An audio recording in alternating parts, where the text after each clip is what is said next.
Hoy retomamos este ciclo de videoconferencias de divulgación de la Facultad de Ingeniería y el IBB en épocas de COVID-19. La conferencia que vamos a escuchar hoy está titulada Modelado de epidemias y predicción de dinámicas, diferentes perspectivas. El expositor de esta sexta charla es el doctor Leonardo López. Leonardo es licenciado en bioinformática de nuestra facultad en el año 2011 y doctor en Ingeniería con mención en Inteligencia Computacional, Señales y Sistemas de la Universidad Nacional del Litoral, Facultad de Ingeniería y Ciencias Hídricas, en 2017. Desde el 2017 al presente se desempeña como becario postdoctoral en el Instituto para la Salud Global de Barcelona, IS Global.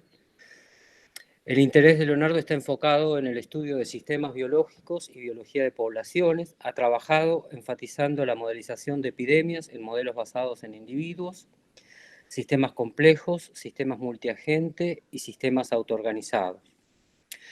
En nombre del Instituto de Investigación y Desarrollo en Ingeniería Bioinformática, CONICET UNER, y de la Facultad de Ingeniería de la UNER, agradezco a Leonardo por su predisposición a contarnos sobre su trabajo. Al final de la charla podrán efectuarle preguntas sobre las inquietudes que surjan de la disertación, solicitando la palabra o empleando tanto el chat como abriendo el micrófono y haciéndola a viva voz. Así que bueno, los dejo con Leonardo y muchas gracias también a los asistentes a la videoconferencia. Los dejo, les decía, con Leonardo y nos encontramos luego al final de la charla. Bueno, muchas gracias, Víctor. Gracias a todos los que pudieron asistir a esta charla virtual. Buenas tardes a los que estén ahora en la tarde. Yo particularmente estoy en la noche, así que si en algún momento digo buenas noches o algo así, sepan disculpar. Bueno, como dijo Víctor, el título de mi charla es Modelado de epidemias y predicción de dinámicas usando diferentes métodos. Esta filmina la voy a saltear porque ya saben más o menos por la presentación quién soy y a qué me dedico. El desarrollo de esta presentación va a seguir el siguiente esquema. Por un lado, en principio voy a hacer algunas definiciones preliminares, voy a hablar un poco sobre el modelado de epidemias, cómo es el flujo de trabajo normal que se sigue, que no es muy diferente al modelado de cualquier sistema dinámico. Voy a hacer un pequeño resumen de los principales tipos de modelos que se usan comúnmente en la disciplina. Y acá voy a hacer la salvedad de antes que nada, decir que me voy a dedicar exclusivamente a hablar de modelos computacionales y mecanísticos. Los modelos estadísticos, si bien al final hablo de algunas herramientas, algunas plataformas que hemos montado que en alguna parte usan modelos estadísticos, no va a ser el core de esta presentación. Y finalmente voy a terminar, digamos, la presentación dando 4 ejemplos prácticos, si se quiere, de diferentes tipos de modelos que hemos aplicado para diferentes tipos de patologías que hemos tratado de abordar. Por un lado, voy a hablar un poco al principio de un modelo huésped parásito que desarrollamos junto con gente del ICIBET Litoral. Luego voy a hacer una breve reseña no muy larga de lo que fue mi tesis doctoral en el SINC y a través de la implementación y el desarrollo de modelos basados en individuos multiescala modulares. Suena largo, pero no es tan complicado.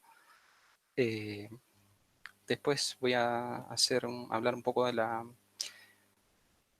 reciente experiencia que tenemos modelando COVID-19, que se ha puesto tan tristemente de moda. Y bueno, finalmente voy a cerrar la charla haciendo una breve reseña de una plataforma de vigilancia para arbovirales que montamos para Cataluña. Entonces, bueno, arrancando un poco con lo que son definiciones preliminares, hablar un poco de lo que es la epidemiología.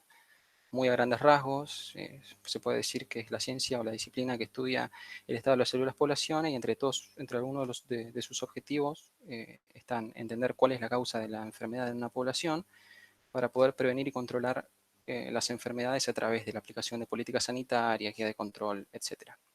A modo ilustrativo, dos imágenes de dos epidemias bien separadas en tiempo, pero bastante similares en dinámica en algunos sentidos, como fueron la gripe española del año 18 y la actual pandemia de coronavirus.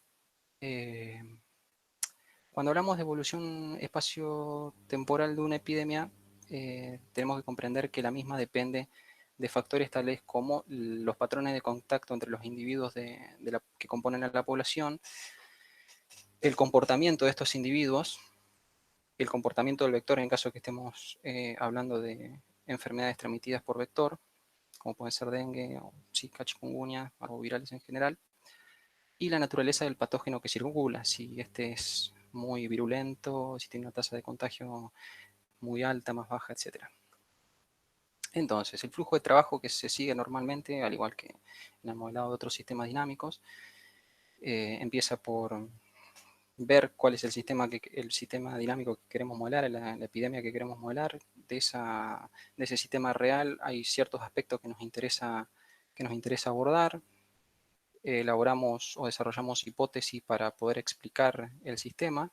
Construimos un modelo usando esas hipótesis, se ajustan los modelos. Luego pasamos a la fase de validación y si el modelo explica el fenómeno, ¿no? Perfecto, ya se puede empezar a usar. Se empiezan a correr escenarios, posibles dinámicas futuras, se puede jugar con los parámetros, qué pasa si hacemos esto o lo otro, bueno, y si la validación no cierra, si el modelo no converge, se vuelve al paso 3 y se replantean las hipótesis y se vuelve a diseñar el modelo. Bien, a muy, muy grandes rasgos, estos serían los principales modelos que se usan actualmente en la disciplina. Por un lado tenemos los modelos compartimentales o los poblacionales, que son los modelos clásicos, los que se usan más o menos desde la aparición de la epidemiología matemática, en el cual básicamente la población se divide en diferentes estados o compartimentos. Cada uno de estos estados representa un estado epidémico de la población, o representa, por ejemplo, los individuos que son susceptibles se pueden meter todos en un compartimiento S de susceptible, los individuos infectados se meten todos en un compartimiento de infectados, y los individuos recuperados o removidos van para el compartimiento de removidos. Son modelos bastante sencillos de implementar, de ajustar y demás, pero resultan un poco alejados de la realidad en algunos aspectos, como puede ser, por ejemplo, que asumen hipótesis de homogeneidad de la población, no tienen en cuenta el espacio de manera explícita, pero resultan muy buenos incluso hoy para poder modelar epidemias a nivel de grandes poblaciones, como pueden ser países o regiones que estén densamente pobladas. Los modelos subpoblacionales surgen un poco con la idea de agregar un poco más de heterogeneidad al enfoque, y básicamente lo que se hace es dividir la población total en subpoblaciones que cumplen ciertas características, y dentro de cada una de estas subpoblaciones se modela la epidemia siguiendo la misma lógica que los modelos compartimentales, es decir, con transición, pasando de un estado de susceptible, infectado, recuperado, etc. Dentro de los modelos subpoblacionales tenemos dos categorías principales. Por un lado, los modelos subpoblacionales con subpoblaciones fijas, y los modelos subpoblacionales con subpoblaciones móviles, en los cuales se simula movimientos de esas subpoblaciones entre diferentes locaciones, y estos modelos pueden ser particularmente útiles, por ejemplo, cuando se modela propagación de epidemias entre unidades militares o campamentos de refugiados, o incluso entre granjas, hablando de epidemias veterinarias, ¿no? Los modelos basados en ondas son también una variante de estos modelos compartimentales, pero en los cuales se tiene en cuenta el espacio de manera de manera explícita, ya que la población se organiza en anillos concéntricos y de alguna forma lo que intentan es ver patrones de propagación radial. Son particularmente útiles cuando se intenta modelar enfermedades de plantas, hongos, etcétera, donde se ven ese tipo de patrones. Finalmente, los modelos basados en individuos son quizás los más complejos, son los que agregan mayor nivel de detalle al asunto, ya que la unidad básica de modelado que se usa en este caso son los individuos. Y de nuevo, al igual que en los modelos subpoblacionales, los individuos pueden ser individuos móviles o individuos no móviles, fijos en el espacio. Bueno, con este cuadro lo que básicamente resume, lo voy a pasar, no voy a detenerme mucho tiempo acá porque si no me voy a demorar, pero básicamente lo que hace es clasificar los diferentes modelos de los que hablé antes en base a sus hipótesis, principios de diseño y las aplicaciones. Las hipótesis en las cuales se basan los modelos están dadas según cómo consideran a los individuos en la población, si son iguales, si son distintos, si esos individuos están mezclados, de qué forma están mezclados, cómo están distribuidos, si simulan o no simulan la movilidad de los individuos. Los principios de diseño se refiere a la unidad básica de modelado, que en el caso de los modelos poblacionales, por ejemplo, es la población, al igual que en los modelos de ondas, y en los modelos basados en individuos, ya la unidad básica, como dije antes, es el individuo. El tipo de interacción que hay entre esas unidades, como pueden ver en los primeros dos casos, no hay directamente interacción entre unidades, sí en los modelos subpoblacionales y los modelos basados en individuos. Y la forma en la que modelan la dinámica espacial y temporal. Fíjense que los modelos espaciales, los modelos compartimentales no tienen en cuenta directamente la componente espacial y solamente modelan la componente temporal. Y finalmente, como dije antes, los primeros modelos, los compartimentales, resultan particularmente útiles para modelar grandes epidemias o pandemias, o sea, cuando se trabaja con poblaciones a gran escala, ya que si bien tienen hipótesis que los limitan bastante, para explicar el comportamiento de la media poblacional en poblaciones grandes son bastante eficientes. Por otro lado, los modelos subpoblacionales son útiles para modelar brotes a nivel local o niveles, por ejemplo, provincias, regiones, etc. Y los modelos basados en individuos son para modelar a gran resolución, por ejemplo, a nivel pequeñas o medianas ciudades, epidemias, ya que permiten discernir patrones de propagación, cómo incide la movilidad de los individuos dentro de la ciudad en la propagación de la epidemia, etc. Para esos casos son particularmente útiles. Bueno, ahora voy a pasar al primer caso práctico, que fue un modelo que desarrollamos con la gente del ICIBET Litoral y con Agus Izquierdo, que es básicamente un modelo huésped-parásito para modelar la relación que existe entre Philornis torquans, que es una mosca bastante extendida geográficamente, más o menos desde el norte de Brasil y llega hasta, no sé si no llega hasta el sur de la provincia de Buenos Aires actualmente. Ahí en Santa Fe está bastante presente en la zona de Esperanza. Y bueno, el modelo, digamos, modela la interacción entre esta mosca y las poblaciones de aves silvestres de la reserva de Esperanza. En este caso nos centramos sobre todo en Pitangus sulfuratus, que no es otro que el venteveo. Básicamente la dinámica de esta relación parasitaria se define como está aquí en este diagrama, donde se puede ver que las moscas adultas ponen huevos en los nidos, de esos huevos salen larvas que se suben a los pichones, se alimentan del tejido subcutáneo hasta que pupan, maduran, se transforman en moscas adultas y empieza el ciclo de nuevo. Entonces, teniendo en cuenta esto, lo que hicimos fue construir un modelo simple huésped parásito para replicar la dinámica de la miasis.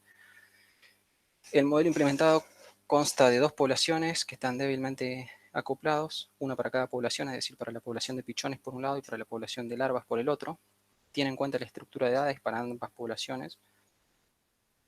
Y también modela de manera rústica, aunque bastante eficiente, la eficacia de la respuesta inmune del huésped, en este caso el pichón. El modelo entonces este modelo fue validado con datos reales de especies de tres pichones, perdón, de pichones de tres especies autóctonas diferentes. Por un lado pitango, como le había dicho, o sea, el venteveo, el espinero grande y el espinero chico, con diferencias bastante notables entre poblaciones. Nos centramos principalmente en el venteveo porque de los datos habíamos observado que la tasa de supervivencia que tenían los pichones de venteveo era considerablemente superior a la del resto de las especies, alrededor entre el 50 y el 70% superior. El área de estudio, como le dije antes, es la ciudad de Esperanza. Los datos fueron recolectados de la Reserva Natural de dicha ciudad. Se revisaron alrededor de 100 nidos durante un periodo en ese momento eran 3 años, con el fin de recolectar los datos que fueran más relevantes. Es decir, había un tipito que iba, se subía a los árboles, contaba cuántos pichones había y trataba de contar las larvas que había adentro de cada pichón, y decía eso hasta que el pichón se emplumaba y se iba al nido o se moría.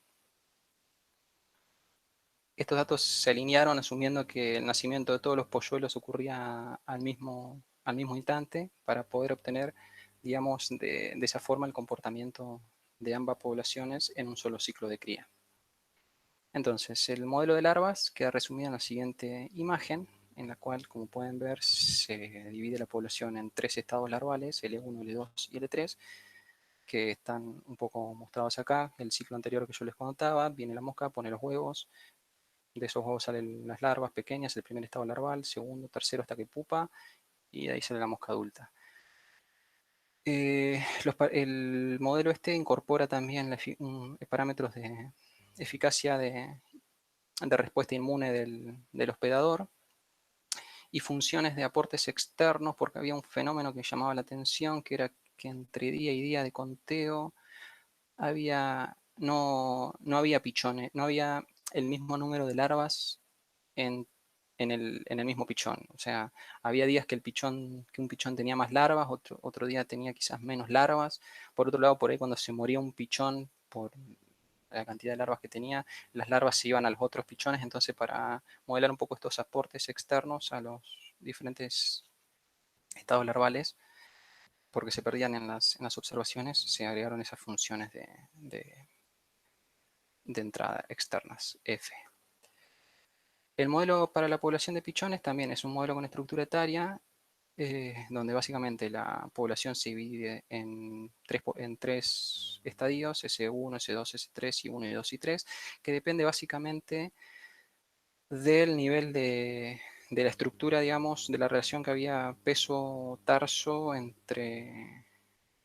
los pichones, que en definitiva lo que daban era era una idea de cuán emplumados estaban los pichones. Más grande el pichón, más plumas tiene y era más difícil que las larvas se le suban. Entonces, a medida que el pichón se iba desarrollando, la, la tasa de infección por las larvas disminuía y era más probable que el pichón sobreviviera, pero las cargas demasiado altas en los estados iniciales eran bastante letales.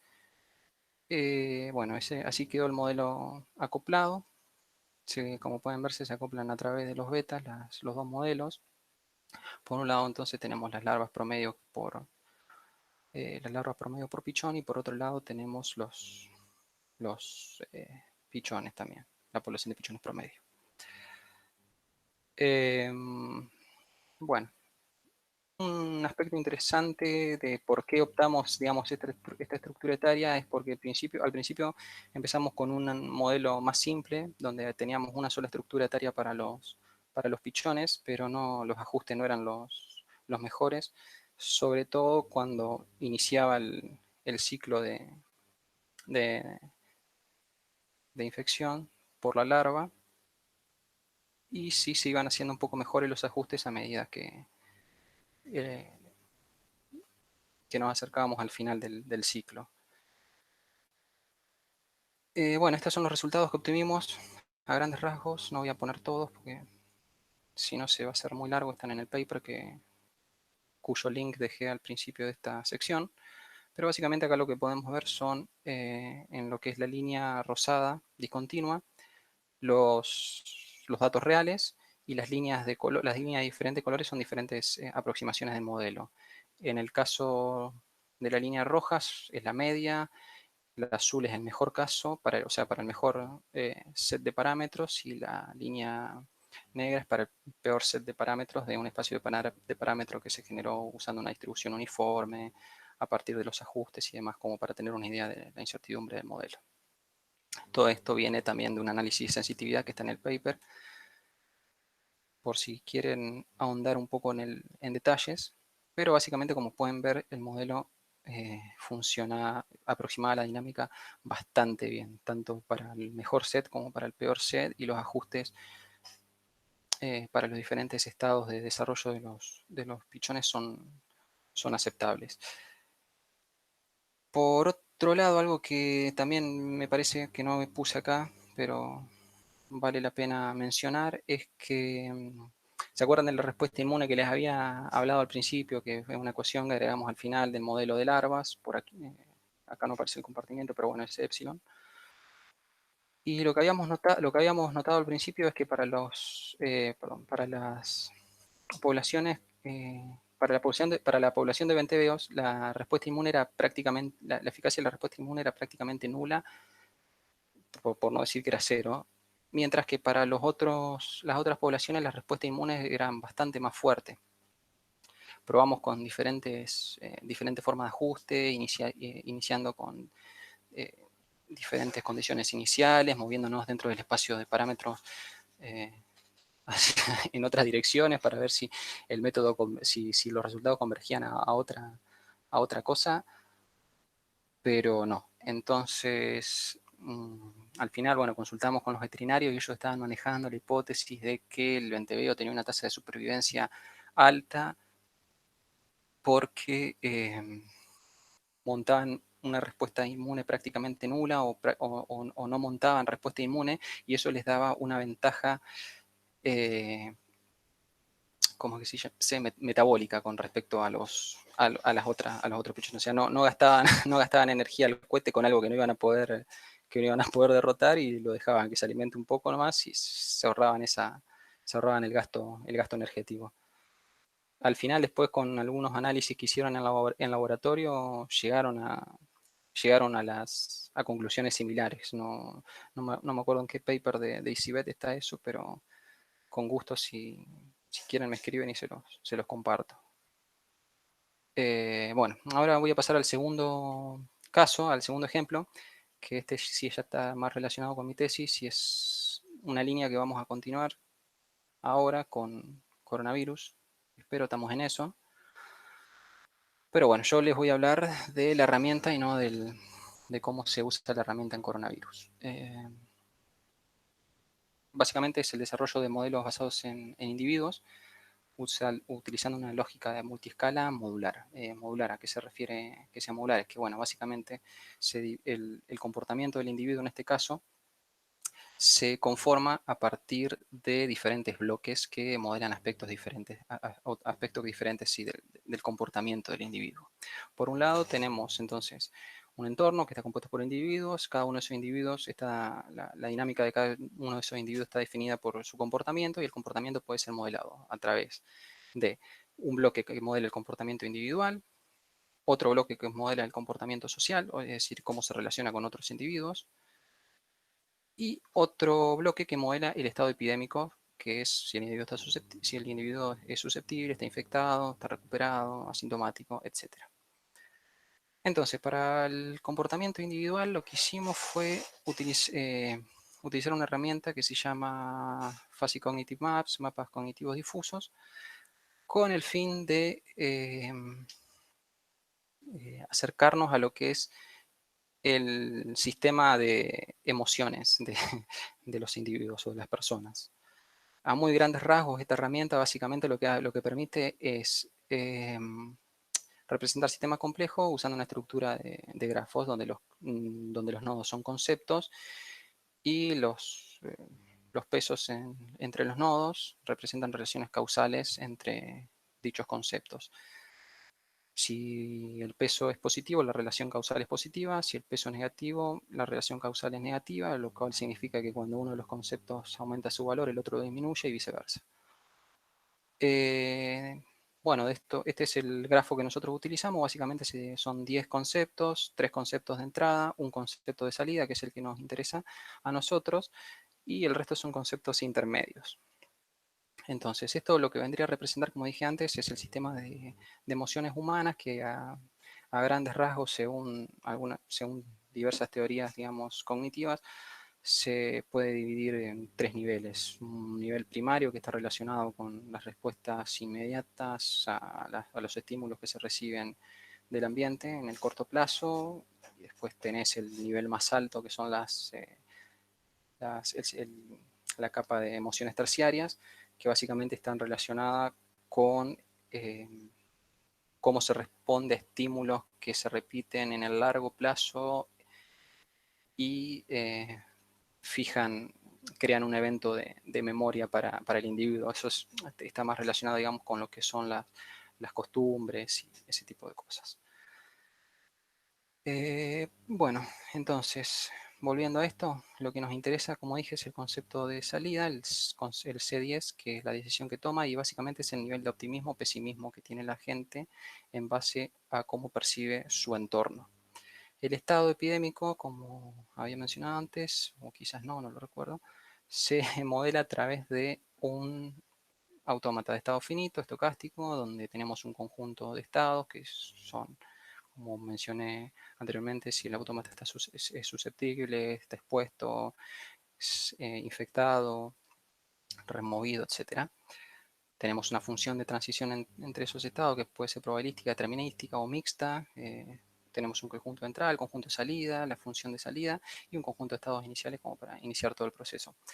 Un aspecto interesante de esto es que por el diseño modular se puede cambiar el estado epidemiológico, el bloque que modela el estado epidemiológico, simplemente cambiando el grafo, cambiando el autómata que estoy mostrando acá. Por ejemplo, si quisiéramos simular vacunación, pondríamos un autómata que tenga un estado extra, que son individuos vacunados que tienen una probabilidad más baja de infectarse, y pondríamos a correr el modelo.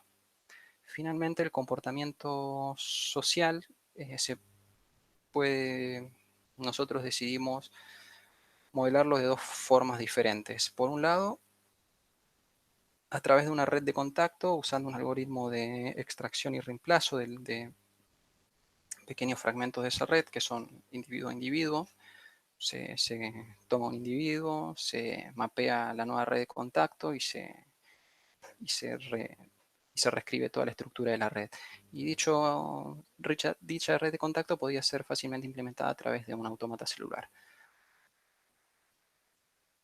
Por otro lado, comportamiento usando espacio explícito es básicamente un sistema multiagentes móviles donde el movimiento de los agentes se simula a partir de ecuaciones de dinámica. Otra cosa perdón, que me olvidé de mencionar es que en este caso el concepto 10 de salida del mapa que les mencioné antes lo que hace es modular el grado de conectividad de cada nodo en la red. Mientras el grado de paranoia sea mayor, el nodo tiende a conectarse menos con otros nodos, o sea, disminuye su grado, y al ser mayor el optimismo, el nodo se tiende a conectar con más individuos en la red. En este caso, el C10, el concepto de salida del mapa, lo que hace es modular la velocidad a la que se mueve el individuo, por lo cual a mayor nivel de paranoia ese concepto es más pequeño y el individuo tiende a moverse menos en el entorno, lo cual vendría a ser, como así de forma muy rústica, una especie de autoconfinamiento. Bueno, estos son algunos de los resultados, no pongo todos, pero sí están interesantes en los links que voy a pasar a continuación. Si quieren ver, hay, por ejemplo, ejemplos de qué pasa si se cambia el bloque de comportamiento epidémico, si se quiere simular, por ejemplo, cuarentena, vacunación, como había mencionado antes, pero es interesante ver cómo el modelo basado en espacio explícito, que es este de aquí, el de la derecha, logra capturar ciertas dinámicas mejor que la media del autómata, aunque ambos modelos explican bastante bien tanto la fase inicial de la epidemia, que es ese crecimiento exponencial, como esta fase acá del pico, que los datos están bastante dispersos si se lo compara con el mismo modelo, quitando el bloque de comportamiento individual, lo cual sugiere que el comportamiento, lo cual sí sugiere que el comportamiento de los individuos a lo largo de toda la epidemia no es exactamente el mismo. Cuando empieza a percibir una cierta situación de peligro debido a la disminución de conectividad con otros nodos o a la disminución de su movimiento, eh, esa falta o ese autoconfinamiento hace que el número de casos empiece a disminuir más abruptamente. Esto acá parece fácil de capturar primero la fase exponencial ascendente y después la inversa, pero es bastante complicado, sobre todo en los modelos compartimentales, lo cual no es fácil, pero bueno. Bueno, a grandes rasgos también lo que nos dice un poco es que modelando el sistema de dos formas diferentes, ya sea fijando las reglas de relación entre los individuos a priori o fijando, digamos, primero el sistema a nivel individual y viendo cómo las estructuras de ese sistema autoorganizado devuelven la dinámica global, era un ejercicio teórico bastante interesante, que ahora vamos esperemos, a probar con coronavirus. Bueno, estas son algunas de las referencias de las que les mencioné. Si quieren ver a más nivel de detalle, algunos artículos, etcétera. Pero vamos con algo que quizás, bueno, ahora interesa más por el momento que estamos viviendo, que es la situación del coronavirus. Como ustedes sabrán, el SARS coronavirus 2 o el COVID-19, como es el nombre más, el nombre comercial, es una enfermedad emergente que surgió en China, en la ciudad de Wuhan, hacia finales del 2019, en noviembre más o menos. Y bueno, desde el principio empezó a preocupar primero a las autoridades chinas y luego desató la alarma a nivel mundial por su rápida propagación. Si bien no es la primera epidemia de este tipo de virus, sí es la primera, digamos, que se propaga mundialmente. Ha habido otros antecedentes, pero más localizados, como el MERS, el SARS-1, etc. Y debido a sus altas tasas de mortalidad reportadas en principio, se convirtió en un problema bastante urgente para los sistemas de salud a nivel mundial. Actualmente hay más de 22 millones de infectados alrededor del mundo acumulados y alrededor de 800.000 muertes reportadas. Esto es la última vez que me fijé en los datos, que fue creo que ayer. No sé, quizás hoy son más. Es probable que superen el millón como. ¿Por qué es particularmente interesante modelar el coronavirus? Bueno, porque en un escenario post-pandemia o en un mundo post-pandemia se plantea la necesidad de, por un lado, aprender de este escenario para poder minimizar el impacto de fenómenos similares que puedan ocurrir en el futuro. Y por otro lado, también para planificar lo que es la vuelta a la normalidad, entre comillas puse, porque bueno, hay toda una discusión filosófica ahí de qué es la normalidad y qué no, pero no me voy a adentrar en eso tampoco. Bueno, acá más o menos en este mapa se puede ver lo que es la incidencia del virus a nivel global. Como podrán ver, las zonas más afectadas son Europa, algunos países africanos, Medio Oriente, América. Está bastante azul, curiosamente la zona donde se originó todo esto está hay una incidencia bastante menor. Algunos sugieren que es por todos los mecanismos de control que se desarrollaron después del primer del primer coronavirus que sufrieron ellos, el SARS-CoV-1. Pero bueno, en general está bastante diseminado a nivel mundial y la cosa sigue, parece. Así que hay para rato. La motivación del trabajo fue, bueno, como había mencionado antes, la rápida propagación la velocidad de propagación, que en España no fue la excepción, se propagó rapidísimo a partir de que se detectaron los primeros casos, al igual que en el resto del mundo, ¿no? Y se hizo necesario implementar modelos que permitan evaluar el impacto de la epidemia a nivel poblacional. A su vez, este modelo debía ser lo más simple posible para poder ajustarlo rápido y aparte de simple tenía que ser bastante conservativo, no nos podíamos poner a arriesgar hipótesis en principio de algo que no conocíamos por el impacto que pudiera llegar a tener eso mediáticamente o porque aparte estábamos en contacto directo con las autoridades de salud pública, planteando posibles escenarios para que en base a ellos tomaran decisiones. Los resultados del modelo debían ser lo suficientemente fiables por lo que les contaba antes. Y bueno, como mencioné, un error en la predicción en el contexto social que se vivía en ese momento, que era bastante acalorado. Salían noticias todos los días de todo tipo. Había pánico bastante generalizado, ahora no tanto, ahora ya como que pasó y la gente se está descuidando, pero en ese momento el pánico era bastante... Y nosotros no queríamos agregar más leña a la situación tampoco. Por eso tratamos de ser lo más conservadores posible.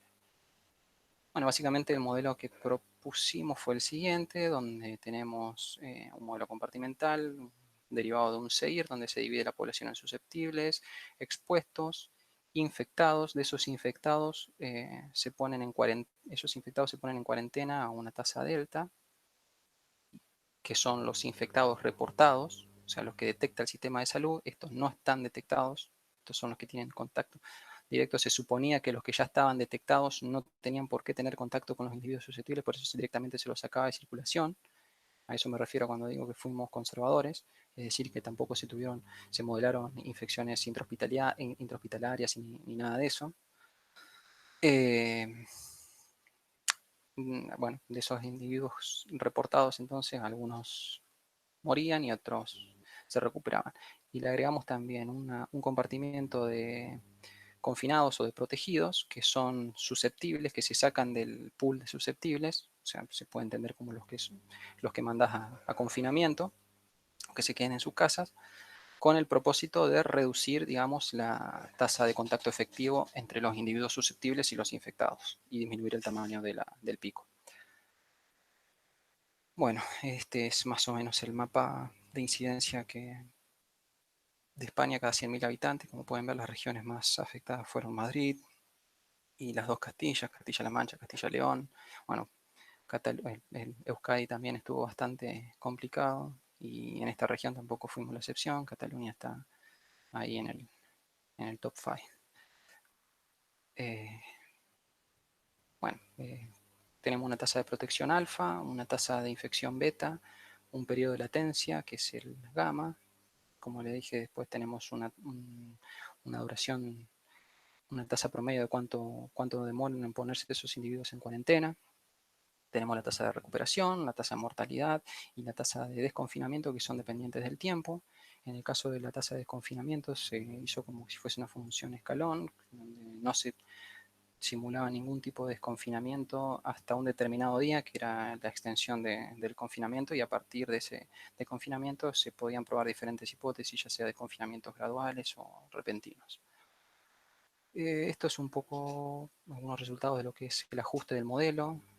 Se fue ajustando con datasets de diferentes tamaños, con los pocos datos que teníamos hasta ese momento, que no eran demasiados, así que lo que se hacía era correr, como dije recién, para datasets de extensión variable que iban más o menos desde el 5% hasta el 70-80% del dataset total. Punto por punto se corría más o menos 100 veces para cada experimento, lo cual nos dio como resultado un conjunto de parámetros lo suficientemente grande como para ver qué distribución tenían y tener una idea de la incertidumbre o la dispersión del modelo, para ver si era lo suficientemente fiable.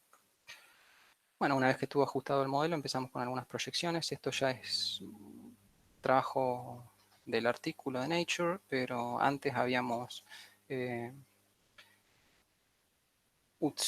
jugado con otros escenarios, habíamos planteado otros escenarios, porque como le dije antes, los problemas que las primeras preguntas que surgieron cuando todo esto empezó fue, bueno, ahora que empieza el confinamiento, ¿cuánto tiene que durar el confinamiento para que el tamaño de la ola disminuya y para que no haya tantos muertos? Terminado el confinamiento, la pregunta era, bueno, ¿cómo conviene largar a la población? ¿Cómo conviene desconfinar a la gente? toda junta, gradualmente, una estrategia mixta. Primero largamos, por ejemplo, a toda la población económicamente activa y que el resto espere un poquito y vamos liberando de a poco. Y al final nos dimos cuenta o llegamos a la conclusión que la mejor estrategia era la estrategia gradual, lo cual suena lógico porque de esa forma, al ir liberando a la población de a poco, lo que estás haciendo es dándole tiempo al posible remanente de infectados que tenés todavía sueltos en la población a que se recuperen, generan anticuerpos y no infectan a otros individuos. Entonces, indirectamente lo que estás haciendo es disminuir la tasa de contacto efectivo entre susceptibles e infectados. Un aspecto interesante de esto es que en ese momento, cuando estábamos corriendo esto hace como 2 meses atrás, habíamos planteado un escenario hipotético que era cómo irían las cosas aún en la situación actual, si todavía quedaba algún remanente de infectados en la población, cuándo podría surgir una segunda ola, y bueno, era y hasta ahora tan mal con el timing no anduvimos, teniendo en cuenta que lo ajustamos hace bastante tiempo. Bueno, algunos de otros escenarios genéricos que corrimos también, con el propósito de evaluar hipótesis, fueron por un lado, acá se ven un poco chiquitos, pero después en el paper sí que no lo pueden ver más grande, tenemos diferentes relaciones entre confinamiento y desconfinamiento, qué tan grande tiene que ser el confinamiento, o qué tan severo debe ser el confinamiento para evitar que haya segundos picos, o en el caso de que haya segundos picos que no sean tan severos. Y como puede verse, mientras más chico es este ratio, o sea, más grande es el valor del tau, o sea, se desconfina más gente de la que se confina, pasa lo lógico que tenemos segundos picos no solamente más altos, sino más próximos en el tiempo que si confinamos más. Un aspecto interesante de estos resultados que vale la pena mencionar es que una vez que se simula el desconfinamiento, no se vuelve a simular confinamiento, porque la idea es ver qué pasa si no se hace nada también, o qué tan severo puede ser un nuevo pico. No quiere decir exactamente que vaya a haber picos de este tamaño, porque se espera que cuando empiece a haber infectados, las autoridades o el sistema de salud o las autoridades del sistema de salud empiecen a hacer algo como para confinar a la gente. Por otro lado, también exploramos qué pasa si hay una disminución en la tasa de infección en el beta, que esto viene a ser, así como a grandes rasgos, simular diferentes medidas de control no farmacológicas, como el uso de mascarillas, distancia social, medidas de higiene como higiene de manos, etcétera, que fueron, tomadas a partir de otros estudios que iban surgiendo en ese momento y de lo que reportaba la OMS. Entonces, en base a eso se fue disminuyendo el valor ajustado del beta desde un rango más o menos del 10 al 50%, viéndose más o menos que si se lograba reducir este beta alrededor de un 50%, entonces no había necesariamente peligro de que haya un segundo pico, lo cual es interesante. Es decir, lo que dice es que había que extremar en las medidas de cuidado personal. Finalmente, otra hipótesis que nos resultó interesante, sobre todo viendo a la luz de lo que pasó hoy, no sé si estarán al tanto, pero parece que detectaron a una persona en Hong Kong que habría sufrido una reinfección del virus. ¿Qué pasa? Bueno, si hay pérdida de inmunidad, si genera inmunidad el individuo, ¿qué pasa si esa inmunidad no es permanente? Si dura 2 meses, 3 meses, un año, etcétera. Y bueno, de nuevo, lo que se ve es que para una situación actual, o como la que se sospecha, que es una inmunidad alrededor de un año, digo que se sospecha, esto todavía no está confirmado, puede haber segundas olas en el futuro. Mientras que, por suerte, que creo que pareciera que no es el caso, si la inmunidad incluso fuese más corta, se observa una estructura de picos y de olas sucesivas mucho mayor. Bueno, este mismo modelo lo implementamos también a escala subpoblacional en otro artículo que ahora está en revisión, donde básicamente lo que hacemos es dividir España subpoblaciones, que son sus 17 comunidades autónomas, más las 2 ciudades autónomas que están en el norte de África. Dentro de cada una de esas subpoblaciones se corre el modelo que les mencioné antes, y después se integra la dinámica global a través de la agregación de cada una de las comunidades. Esto lo que nos permite entonces es obtener un espacio de parámetros más representativo de lo que es España, por un lado, algo colateral quizás, pero por otro lado, y más interesante, lo que nos permite es evaluar escenarios de cierre de comunidades en caso de aparición de nuevas olas o de nuevos picos, a través de la incorporación de una matriz de conectividad entre las comunidades. Otro aspecto interesante que incorporamos este modelo, bueno, ahí muestra unos ajustes, esto como le dije es un trabajo preliminar que está en revisión, pero bueno, ahí se ven algunos ajustes que se obtuvieron para diferentes comunidades, en general, incluso con las dinámicas bastante diferentes entre comunidades, el modelo ajusta bastante bien en la mayoría de los casos, por ahí hay algunas discrepancias en el ajuste de los muertos para lo que son algunas comunidades, pero en general el modelo responde bien. Por un lado, acá ven, por ejemplo, lo que es el modelo para modelando España como toda una población, o sea, el modelo poblacional clásico, y acá se ve el modelo agregado subpoblacional. Y estos de acá abajo son unas implementaciones también que hicimos modelando el beta como una tasa dependiente del tiempo, en el cual se agrega un factor periódico de ciclo anual que simula ser la eh, condicionalidad impuesta por el clima, en este caso. Bueno, este modelo particularmente nos interesaba para evaluar escenarios como habíamos hecho en la primera ola, pero para la segunda, escenarios de segundas olas. ¿Qué pasaría si hay una segunda ola, si hacemos las cosas como en la primera ola, si extremamos un poco lo que es el ritmo de confinamiento y si lo extremamos más? Quizás el impacto no se ve tanto en lo que son los infectados, pero sí se ve que hay un efecto claro en lo que son las fatalidades, debido a las altas tasas de muerte que se tuvieron durante la primera ola.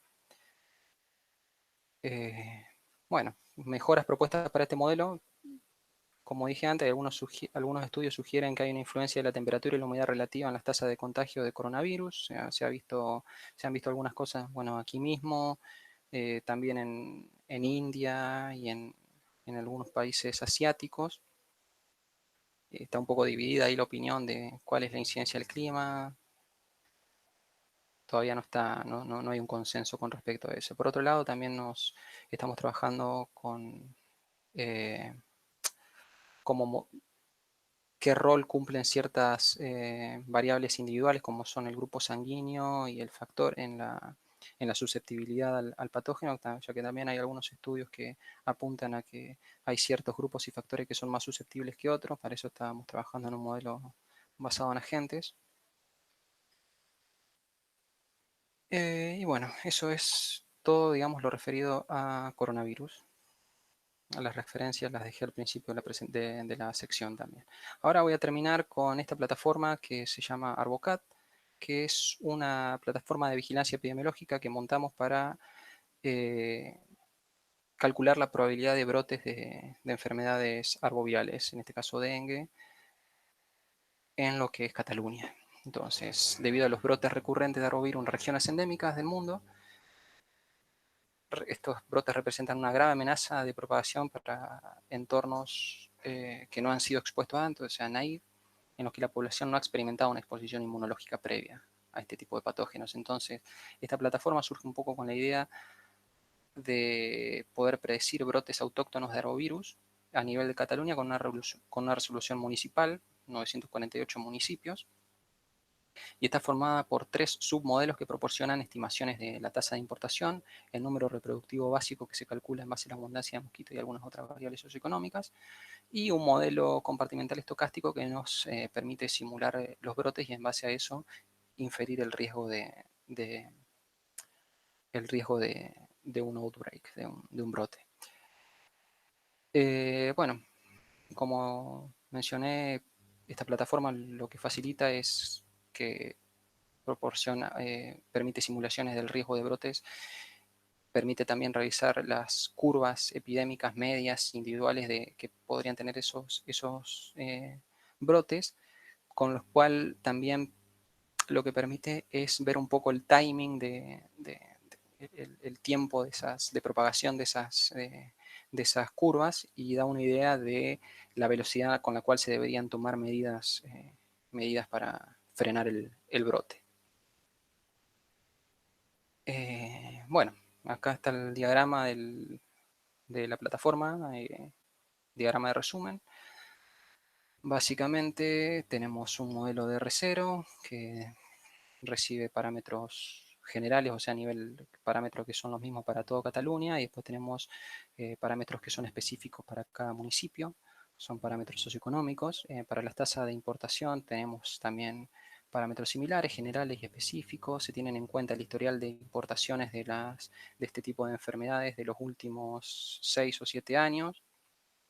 Y en base a eso, bueno, se generó un modelo, se usa un modelo de máxima entropía para calcular cuál es el municipio que tiene la probabilidad más alta de recibir el siguiente caso importado. En el caso del R0 también es un modelo similar. Bueno, estos modelos entonces generan lo que es la entrada del modelo epidemiológico, que es un modelo seguir estocástico. Y de las simulaciones de este modelo surgen, bueno, todo el voucher de datos para revisar los resultados que nos permiten hacer la inferencia estadística de estimación de riesgo, prevalencia y tiempo de riesgo, etc. Este slide lo que muestra son las diferentes capas con las que cuenta este modelo. Por un lado, como dije antes, tenemos, por ejemplo, la abundancia de mosquitos, que esto es inferido por otro grupo que trabaja en esto específicamente, que han montado una plataforma que se llama Mosquito Alert, y es esto de ciencia ciudadana, en el cual los usuarios se bajan una app para el celular, ven un mosquito, le sacan una foto, se la mandan a ellos. Ellos tienen un grupo de entomólogos que se ponen a ver la fotito y ven si ese es un Aedes albopictus o si es un mosquito que no transmite enfermedades.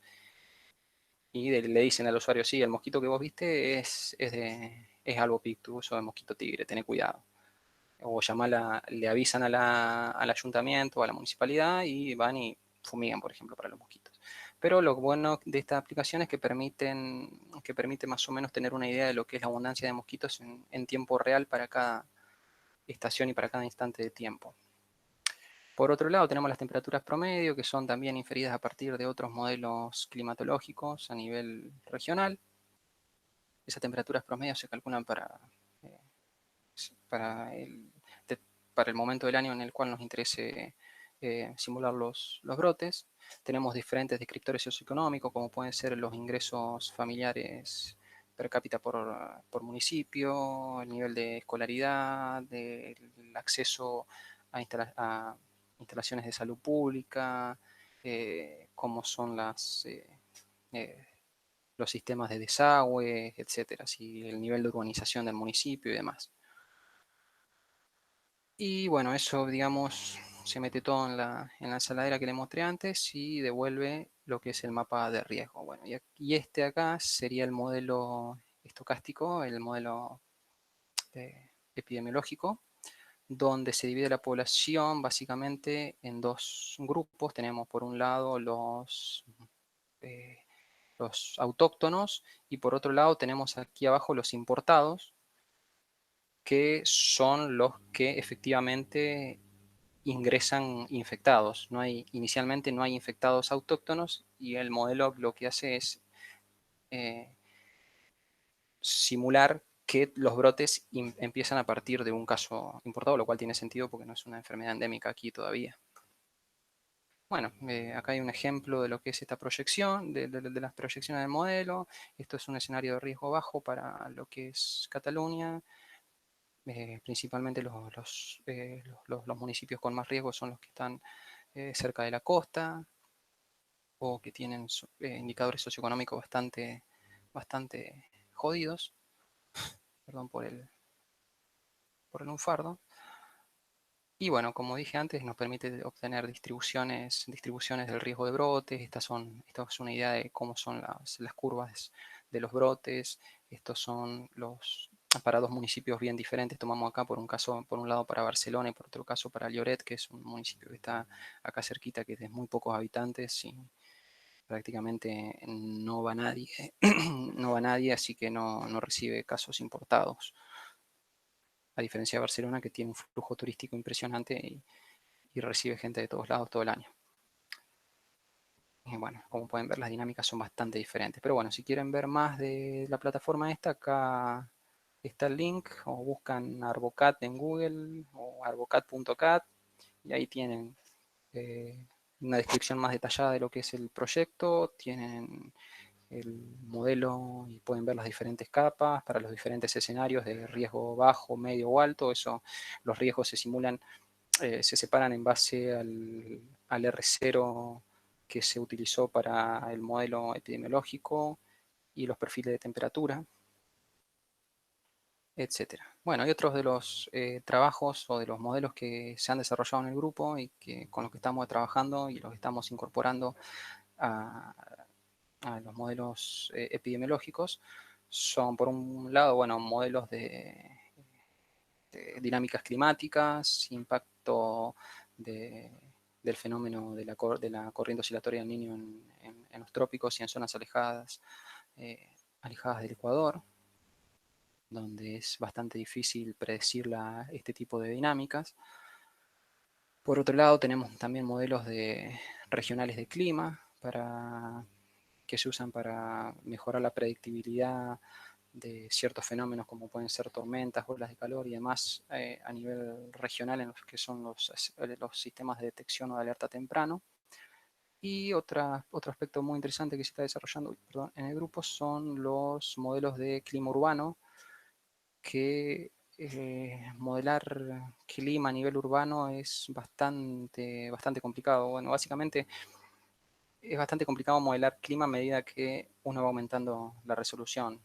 Los modelos por lo general andan muy bien para lo que es escala global o escalas grandes, pero para escalas pequeñas es difícil predecir la temperatura o cuándo va a llover en cada zona. Entonces, estos modelos de variabilidad climática a nivel urbanístico o a nivel ciudades se usan para deducir tasas de mortalidad debido a altas o extremos de temperatura, incidencia de la contaminación del aire también en la calidad de vida de las personas, etc. Bueno, acá hay un poco más de información adicional en caso de que quieran investigar un poco más, la página del grupo en IES Global, la página de Arbocat, como le había mostrado antes, bueno, una página que también para los que quieran ir al Sync, ya que de ahí vengo y ahí hay bastante información. Y bueno, mi perfil de ResearchGate como para hacerme un poco de autobombo, sepan disculpar. Muchas gracias, no tengo nada más que decir. Gracias por su atención y espero que haya sido lo suficientemente claro.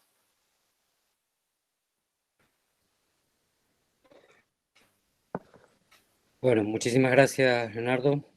No, Quedamos a disposición de la audiencia para las preguntas que puedan ir surgiendo en relación con la presentación. Gonzalo tiene una pregunta. Adelante, Gonzalo. ¿Puedo hablar por mí? Sí. Hola, Leo, ¿me escuchás? Sí, te escucho, te escucho. Bueno, primero felicitaciones, la verdad que muy didáctica tu charla, he aprendido mucho. Y la verdad que tengo una pregunta con respecto a los modelos basados en individuos, la parte del coronavirus, por ejemplo. Ya que has aplicado todo esto a un problema epidemiológico en España, pero te hemos formado con los impuestos argentinos, ¿podrías aplicar tu modelo por ejemplo, entender en la ciudad donde han tenido la cuarentena más larga del mundo? Basado en tu modelo, ¿podrías ajustar distintos sets de parámetros para calcular una especie de confinamiento efectivo en vez del confinamiento que en verdad dicen que han aplicado? O sea, ¿podrías, en términos matemáticos o en términos estadísticos, en base a tu modelo, sacar un parámetro de confinamiento efectivo en la ciudad de Buenos Aires o en algún tipo de población, por ejemplo? Sí, es posible, como siempre, vos sabrás también de esto, depende con los datos que tengas para entrenar el modelo, pero sí es posible si de repente tuvieses por ejemplo, datos de movilidad de las personas, como se hizo acá en un momento para controlar, digamos, si la población efectivamente estaba cumpliendo la cuarentena, lo que hicieron fue a través de los teléfonos celulares ver cuánta de la población realmente se quedaba en su zona o preferiblemente en su casa y cuánto se movía, y entonces en base a eso los modelos que tenían ya con movilidad de individuos los entrenaron usando esos datos como para saber cuál iba a ser la evolución de la enfermedad en Barcelona. Sé que en Madrid se hizo lo mismo y sería perfectamente posible hacerlo en Buenos Aires. Lo que podría hacer es, por ejemplo, a través de esos datos de movilidad, setear lo que es la configuración de tu red de contactos y correr las simulaciones. Sí, se puede. Y la segunda pregunta cortita es, vos tenés un parámetro beta, que es el parámetro de la efectividad, o sea, la baja de transmisión de la enfermedad de forma no farmacológica, ¿verdad? Sí. ¿Esto es un parámetro único o vos podés disgregarlo en diferentes betas sub algo para ver, por ejemplo, la efectividad de las distintas medidas? Y si lo hicieron, si vieron que hay alguna de las medidas que es más efectiva que otras o si es ciertas actividades que son más riesgosas que otras. Por ejemplo, ir al supermercado es igual de riesgoso que ir a, no sé, a tomar el tren. Tipo Es buena la pregunta. En principio, el modelo así como está en el artículo, no disgrega el beta. Ahora estamos trabajando en un beta así disgregado, como decís vos, en donde estamos, pero más pensando, digamos, en lo que es la componente climática y ambiental. Lo que queremos hacer a través de este beta o de este beta disgregado es ver cuál es el rol que tiene el clima, en este caso, o las variables ambientales, para ver si hay un beta, un beta único, digamos, que se repite o que se conserve bien alrededor del mundo, y que el otro beta, que el otro componente del beta que está fijado por el clima, sí se puede ajustar según los patrones de clima de cada región. Pero lo que decís vos, sí, se puede hacer, pero es bastante complicado por el tema de cómo setearlo al beta, qué peso le das a cada actividad. El riesgo sí, en principio, no es el mismo de tomar el transporte público que ir al supermercado, o uno podría intuir que no es el mismo, pero no hay información como para cuantificarlo en este momento, y en ese momento menos que menos. Gracias, Leo. Felicitaciones a todos. Gracias a vos. O sea, una pregunta tengo yo. O sea que Sí, sí. la ponderación de cada uno de los parámetros depende de cuánta información tengas. Quiere decir que el ajuste se puede ir haciendo en la medida en que Sí, se uno... puede ir haciendo a medida que uno va obteniendo más datos, que de hecho sí es lo que se hace. Correcto. Nosotros lo que vimos es que a medida que íbamos agregando datos, los valores de ciertos parámetros se conservaban bien. Pero respecto al beta, por ejemplo, o el R0, que se deduce a partir del beta, no es lo mismo al inicio de la epidemia que cuando ya empieza a bajar la ola. O sea, al principio el beta es mucho más alto y después tiende a disminuir su valor. Si uno ajusta, por ejemplo, la primera ola completa, lo que va a obtener es un valor de beta menor que si ajusta a la fase exponencial, que se puede entender como un valor de beta promedio, digamos, el valor de la ola completa. En cambio, el otro se puede interpretar como el valor en la fase exponencial. Por eso también es tan difícil predecir el pico al inicio de la epidemia.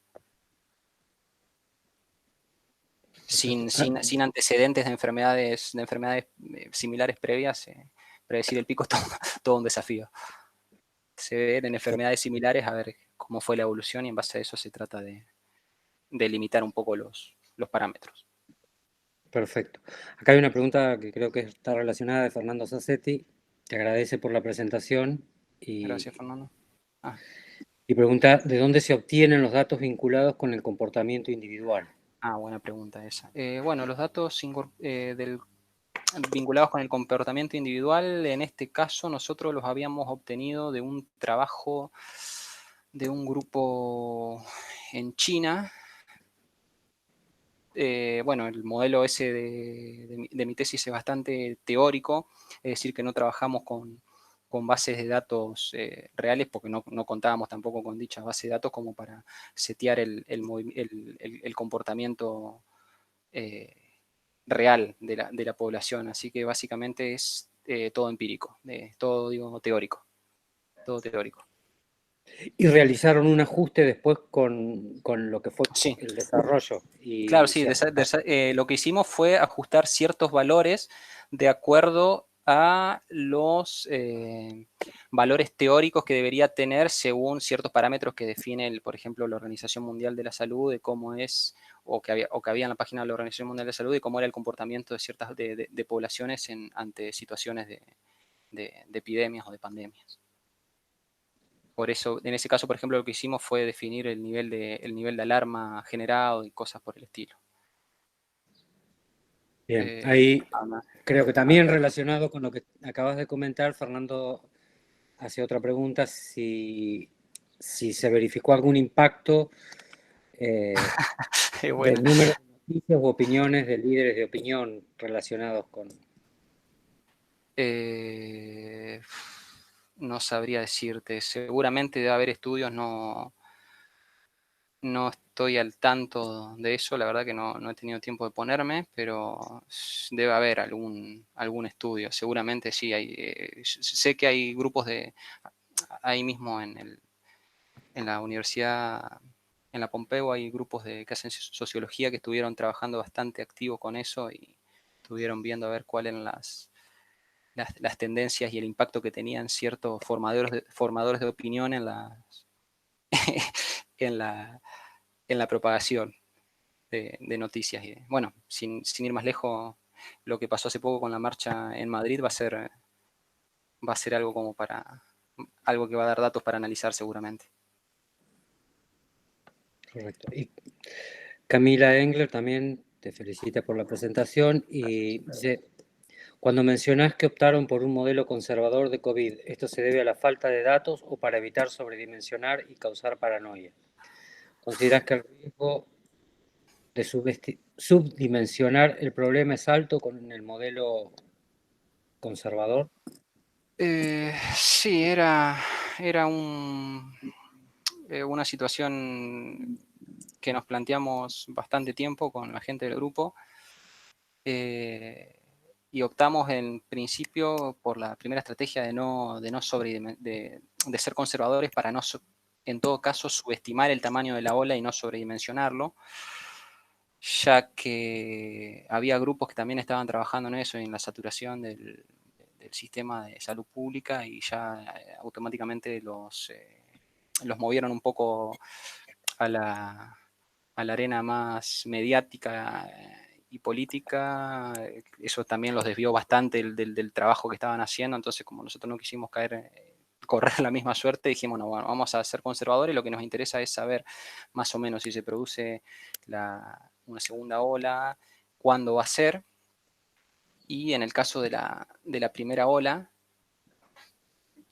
al ser conservadores, y uno diciéndole a los efectores de salud pública, mirá, esto es lo que nos da el modelo, es bastante alarmante y eso que estamos siendo conservadores, lo que estás haciendo indirectamente es como disparándoles la alarma un poco más, porque le está diciendo, mirá, si nosotros con lo conservativo que fuimos tenemos estos números, imagínate si hubiésemos sido un poco más realistas, incluso si hubiésemos tenido en cuenta, por ejemplo, las infecciones intrahospitalarias o intrafamiliares. Pero sí, es un dilema bastante difícil de resolver en el momento. Perfecto. Gonzalo vuelve a preguntar, dice, dado que en España tenés diferencias culturales marcadas, perdón porque se me va corriendo, entre las diferentes comunidades, ¿pudieron observar diferencias significativas en los parámetros ajustados entre el sur y el norte, por ejemplo? Sí. En en un preprint que creo que está disponible en algún repositorio ahí de Lancet o algo por el estilo. Pusimos la tabla completa de parámetros, con la media de los parámetros y los intervalos de confianza y demás, y había una discrepancia bastante grande, sobre todo en las tasas de mortalidad y en las tasas de infección entre lo que eran las comunidades del sur, Andalucía, por ejemplo, y las comunidades del norte. Había una diferencia bastante... No había una diferencia tan abismal con Madrid, por ejemplo, que ya es región centro, pero sí había una diferencia bastante grande, sobre todo con lo que era Galicia, Cataluña. Entonces, en ese sentido, el modelo sí capturó bastante bien, digamos, esas diferencias socioculturales entre comunidades, que, en definitiva, era también un poco lo que esperábamos, porque es una de las características de estos modelos. Cuando los ajustás para diferentes países, los parámetros reflejan diferentes realidades. A ver. Correcto. Bueno, acá José Biurrum Manresa te agradece la excelente presentación y pregunta si sabes si se usó el modelo que ustedes implementaron para la toma de decisiones políticas. Y Es buena la pregunta. si fue así, ¿de qué ¿A qué tipo? Y escala? Sí, no, sí, es buena la pregunta. Empezamos interactuando bastante con lo que eran la agencia local, la Agencia Catalana de Salud, y lo que era la agencia de la ciudad. Ellos ya tienen un departamento de técnicos que tenían un modelo, pero era un modelo bastante rústico, y lo que hicimos fue ayudarlos un poco a mejorar un poco ese modelo, pero al final lo terminaron corriendo ellos. Nosotros en paralelo íbamos corriendo el nuestro como para contrastar, digamos, los resultados. Y sí, las mismas conclusiones que nosotros después, muchas más conclusiones de hecho de las que pusimos en el paper, las fuimos volcando en diferentes informes que se le iban dando a las autoridades de salud que los pedían a través del instituto, para que en base a eso tomaran decisiones. Según tengo entendido, en algún momento extendieron varias veces la cuarentena por los resultados que daban los modelos, y después, en un principio, el desconfinamiento iba a ser más abrupto y se terminó optando por hacerlo un poco más gradual para minimizar un poco el riesgo de que haya una segunda ola inmediata y que el sistema de salud, que ya estaba colapsado, volviera a tener el flujo de infectados que tenía antes. Bien. Sebastián Vanrel también te felicita por la presentación y pregunta si podés contar algo en relación con el sistema de salud y los tomadores de decisiones, que supongo que está bastante relacionado con lo que comentaste hasta ahora, tanto al momento de recabar datos para el modelado como al ustedes mostrarles los escenarios simulados. Bien, la relación es una relación de amor-odio. En principio, cuando estaban bastante preocupados, digamos, con el agua al cuello, en principio no, en realidad, cuando todo esto empezó, que empezaron a aparecer los primeros casos, desde el grupo se le habían mandado algunas notas, algunos informes técnicos de que podía haber un riesgo de que la situación se descontrolara si no se implementaban medidas urgentes. Finalmente, después, cuando se implementaron las medidas, ahí sí nos empezaron a pedir más informes y que hagamos más simulaciones como para ver cómo seguía la toma de decisiones. Al principio, datos no nos facilitaron porque nos decían que los bajemos de las páginas de las páginas del Ministerio de Salud, que en principio estaban bastante bien para lo que nosotros queríamos hacer, porque se reportaban diariamente a nivel provincia, incluso, no de comunidad autónoma, y para el área de Barcelona particularmente también tiene su propio sistema de vigilancia, y eso sí estaban a nivel de calles incluso, pero bueno, con Barcelona nos metimos más a nivel modelo basado en individuos, y eso todavía está es un trabajo ongoing, así que no no tengo mucho para contar, pero volviendo a la relación, digamos, con los actores del sistema de salud, una vez, digamos, que pasó el pico y se calmó un poco la situación, se empezaron a ver algunos gaps, algunas discrepancias en los datos que reportaban diferentes fuentes, porque había comunidades que reportaban una cosa y después desde el gobierno central se reportaban otras, entonces vos cuando tenías que confeccionar las bases de datos para entrenar los modelos no sabías a qué hacerle caso. En un momento se dejaron de reportar los muertos, por ejemplo, o se reportaban los recuperados de forma media rara, media ambigua. Por ejemplo, había más un día, menos otro. O sea, no, fue una situación que se prolongó bastante durante el último tiempo, así que ya por eso te digo, la relación fue amor-odio. En principio bien, los datos bien reportados diariamente, etcétera, y una vez que se calmó la situación, se empezaron con estas complicaciones. Bien.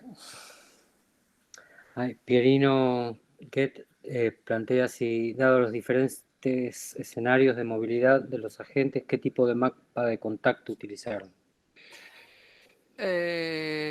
Bueno, en su momento probamos con una red aleatoria dinámica, ¿no? Una distribución uniforme dinámica poniéndole un umbral máximo al número de contactos, o sea, al grado de cada nodo. Y sí, probamos con esa porque no teníamos información acerca de posibles estructuras o de posibles distribuciones para esa patología en particular, ¿no? De nada. Bueno, si no hay más preguntas, entonces Gracias, Juan. te agradecemos y de mi parte muchas felicitaciones por el No, por trabajo. favor, gracias por invitarme. Y un placer haberte tenido de vuelta en la facultad, aunque sea Virtual, vaya. en forma virtual. No va a faltar la oportunidad seguramente para hacerlo presencial. Esperemos que pronto podamos tenerte de vuelta por la facultad. Ojalá. Bueno, muchas gracias a todos por haberse tomado el tiempo de escuchar la presentación. Y bueno, cualquier cosa, dejo mi correo en la presentación. Ahora se la mando a Víctor si la quiere subir o si la quiere poner a distribución. Y ahí dejo el correo por si alguien se quiere poner en contacto. Muchas gracias. Gracias, Leonardo. Gracias a todos los asistentes. Nos vemos la próxima. Hasta luego. Hasta luego.